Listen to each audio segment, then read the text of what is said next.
தேவனுடைய பாதுகாப்பை தள்ளிவிட்டு உலகத்தின் பாதுகாப்பை தேடிக்கொண்ட ஒரு கூட்டத்தை அங்கே ஏசாயா தீர்க்கன் காண்பிக்கிறான்.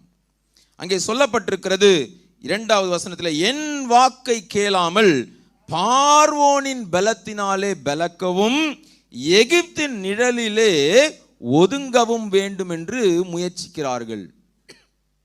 எந்த பார்வோன் இவர்களை அடிமைப்படுத்தி வைத்திருந்தானோ, எந்த எகிப்து இவர்களை அடிமைப்படுத்தி வைத்திருந்ததோ, இஸ்ரவேல் ஜனங்கள் அதே பார்வோனுடைய பலத்தின் மேல் இன்றைக்கு நம்பிக்கை வைத்திருக்கிறார்கள். அதே எகிப்தின் நிழலிலே இன்றைக்கு ஒதுங்குவதற்கு ஆயத்தமாகிவிட்டார்கள். என்ன அர்த்தம்? தேவனை தள்ளிவிட்டு சத்துருவை தனக்கு சகாயமாக தேடிக்கொண்ட ஒரு கூட்டத்தை அங்கே ஏசாயா தீர்க்கன் காண்பிக்கிறான்.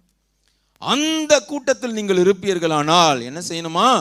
மனம் திரும்பி அமர்ந்திருங்கள் என்று சொல்லுகிறார்.